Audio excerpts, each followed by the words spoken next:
নমস্কার বন্ধুরা, কেমন আছেন সবাই? আমরা ভালো আছি, আশা করছি আপনারাও ভালো আছেন। রন্ধনে শাশুড়ি বৌমার বন্ধন পরিবারে আপনাদের আরও একবার স্বাগত জানাই।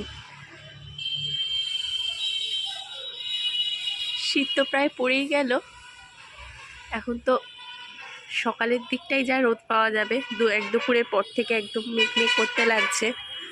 সকালের রোদটাই করা হয় একটু। গাছে ফুল বেশ ভালোই ফুটছে। এই দেখুন, এখনো কত শিউলি ফুল ফুটছে আমাদের গাছে। মামনি কুড়ালো, তাই আপনাদের সাথে ভালো একটু শেয়ার করি। শিউলি ফুল কার না পছন্দ, সবারই ভালো লাগে। আজ হলুদ জবাও একটা ভালো ফুটেছে মেলিয়ে। যত শীত পড়বে জবা ফুলটা আসলে কমতে থাকে, শীতের সময় জবা ফুলটা কম ফোটে। আপনাদের কেমন লাগলো অবশ্যই কমেন্ট করে জানাবেন। এই দেখুন বন্ধুরা, আজকে চলে এসেছি আর একটা অন্য রেসিপি নিয়ে। এমন কিছুই না, কিন্তু এই রান্নাটা খুব টেস্ট হয় খেতে এইভাবে বানালে। তার জন্য কড়াইয়ে প্রথমে সর্ষে তেল দিয়ে ভালো করে গরম করে নিয়েছি। আর এদিকে কিছুটা মাছ লবণ হলুদ মাখিয়ে নিয়ে নিয়েছি। রুই মাছ, ফ্রেশ রুই মাছ আনা হয়েছিল, সেটাই কয়েক পিস নিয়ে নিয়েছি। এবার আমরা মাছগুলো একটু হালকা লাল করে ভেজে নেব। ভিডিওটা স্কিপ না করে রান্নাটা পুরোটা দেখুন আর এইভাবে বানান, সত্যিই খুব টেস্টি হয় এভাবে করলে খেতে।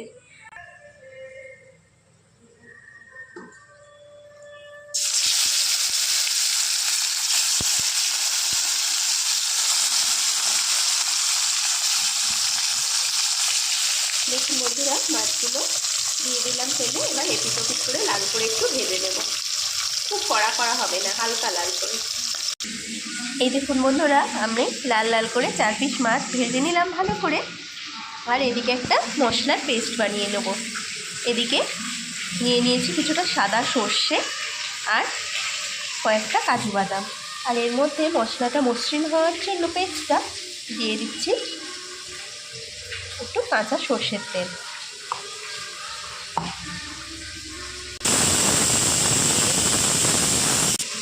আর আমরা নিয়ে নিয়েছি কিছুটা চেরা পেঁয়াজ, কয়েকটা কাঁচা পাকা লঙ্কা, একটু টমেটো কুচি, একটু আদা রসুন আর কাঁচা লঙ্কার পেস্ট 1 চামচ মতো। চলুন এবার রান্নাটা শুরু করি তাহলে। এই দেখুন বন্ধুরা, মাছটা ভেজে নিয়ে যে এক্সট্রা তেলটা ছিল তাতেই আমরা রান্নাটা করব।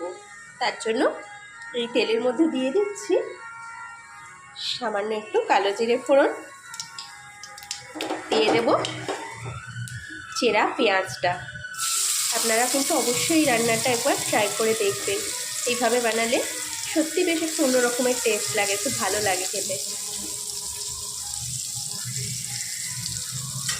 দেখুন আমি চেরা পেঁয়াজটা দিয়ে দিলাম। এবার পেঁয়াজটা একটু নেড়ে নেবো তেলের মধ্যে। দেখুন বন্ধুরা, পেঁয়াজটা হালকা করে নেড়ে নিয়েছি আমি। এবার এর মধ্যে দিয়ে দেবো কেটে রাখা টমেটো কুচি আর চেরা কাঁচা লঙ্কাটা। এবার একটু নেড়ে নিয়ে এর মধ্যে দিয়ে দেবো খুব অল্প 2 দানা চিনি। আমি দিয়ে দিচ্ছি অল্প 2 দানা চিনি। চিনিটা এই সময় দিলে তরকারির কালারটা খুব ভালো আসবে।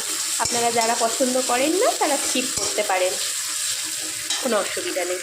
এবার দিয়ে দেবো একটু পরিমাণ মতো লবণ। এই দেখুন আমি দিয়ে দিচ্ছি আমাদের তরকারির পরিমাণ অনুযায়ী লবণ। আপনারা যতটা মাছ টাছ নেবেন আর আলু নেবেন সেই পরিমাণে লবণটা অ্যাড করবেন। আমি আমার তরকারির আন্দাজ অনুযায়ী দিয়ে দিলাম। এবার একটু নেড়ে নিয়ে এর মধ্যে দিয়ে দেবো বেটে রাখা আদা রসুন আর কাঁচা লঙ্কার পেস্টটা দিয়ে দিলাম। এবার একটু হালকা করে তেলের মধ্যে নেড়ে নেব। এবার সামান্য হলুদ গুঁড়ো, জিরে গুঁড়ো আর একটু কাশ্মীরি লঙ্কার গুঁড়ো নিয়ে নিয়েছি। ওই আদা রসুন বাটা রেখেছিলাম ওই বাটিটাতেই নিয়েছি। ওতে সামান্য একটু জল দিয়ে মশলাটা আমি গুলে নেব। আপনারা কিন্তু ভিডিওটা স্কিপ না করে দেখতে থাকুন। এইভাবে অবশ্যই রান্নাটা একবার ট্রাই করে দেখবেন, খুব টেস্টি হয় খেতে। দেখুন মশলাটা আমি রেডি করে নিলাম। এবার এই ভাজা পেঁয়াজের মধ্যে দিয়ে দিচ্ছি।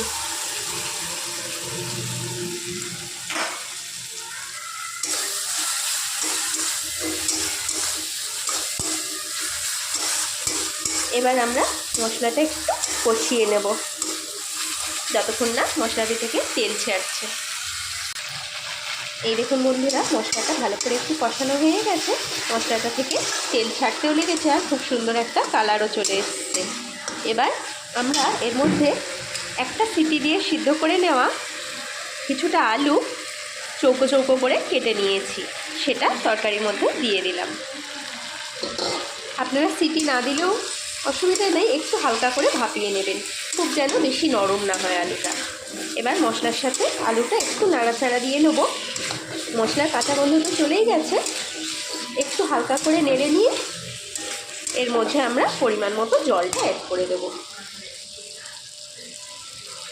আমি ওই যতটা ঝোল আমাদের লাগবে সেই অনুযায়ী এই আলুর বাটিটাতেই একটু জল নিয়ে এর মধ্যে অ্যাড করে দিলাম।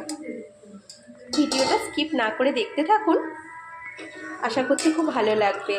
আর এইভাবে বানিয়ে দেখবেন অবশ্যই, সত্যি খুব টেস্ট হয় রান্নাটা, খেতে তো অসাধারণ লাগে।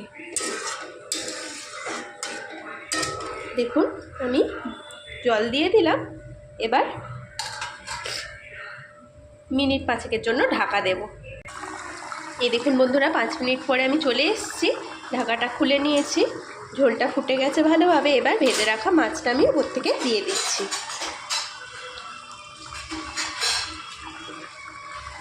আপনারা হয়তো ভিডিওর শুরুতে দেখবেন 6 পিস মাছ নিয়েছিলাম, মাছের মাথা আর 1 পিস পেটি আমি ছেলের জন্য তুলে নিয়েছি। ওর যেহেতু একটু হালকা ঝোল করি, এসব সর্ষে টর্ষে দিয়ে তো খেতে পারবে না, ওই জন্য ওটা তুলে রেখেছি। ভাজা মাছটা দিয়ে দিলাম একটু ওই মাছের বাটিটা দিয়ে একটু জল, মাছটা ঝোলের মধ্যে ডুবিয়ে দিচ্ছি। এবার উপর থেকে বেটে রাখা ওই মশলাটা আমরা দিয়ে দেব। হ্যাঁ, এই দেখুন বন্ধুরা, পেস্টটা আমি এবার উপর থেকে দিয়ে দিচ্ছি।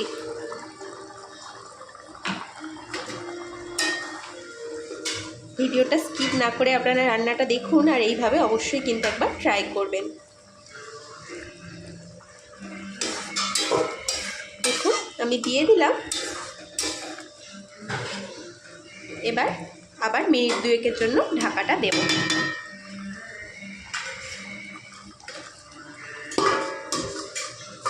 চলুন মিনিট 2 পরে আবার আসছি।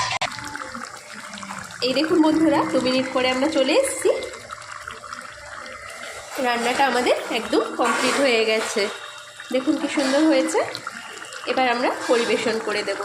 আপনারা এই পর্যায়ে একবার দেখে নেবেন সব টেস্ট করে ঠিকঠাক আছে কি না। চলুন আমরা রান্নাটা পরিবেশন করে নিয়ে দেখাচ্ছি। ভিডিওটা স্কিপ না করে কিন্তু দেখতে থাকুন। ভালো লাগলে অবশ্যই কমেন্ট করে জানাবেন, লাইক করতে ভুলবেন না, চ্যানেলটিকেও সাবস্ক্রাইব করে নেবেন। এই দেখুন বন্ধুরা, আমরা সর্ষে কাজু দিয়ে রুই মাছ রান্নাটা হয়ে গেছে, একবারে পরিবেশন করে দিয়েছি। দেখুন তো কেমন হয়েছে, উপর থেকে সামান্য একটু কাঁচা সর্ষের তেল ছড়িয়ে দিয়েছি, এইটাতে টেস্টটা আরও দ্বিগুণ বাড়িয়ে দেয়। আপনারা অবশ্যই এই রান্নাটা এইভাবে একবার করে দেখবেন, আর আমাদের কমেন্ট করে জানাতে ভুলবেন না যে কেমন হয়েছে। ভালো লাগলে চ্যানেলটি সাবস্ক্রাইব করে নেবেন। ভিডিওটি এতক্ষণ ধরে দেখার জন্য অবশ্যই আপনাদের অসংখ্য অসংখ্য ধন্যবাদ আর অনেক অনেক ভালোবাসা। আজ তাহলে আসি, আবার দেখা হবে অন্য কোনো দিন অন্য কোনো নতুন রেসিপি নিয়ে। ততক্ষণ আপনারা ভালো থাকুন, সুস্থ থাকুন।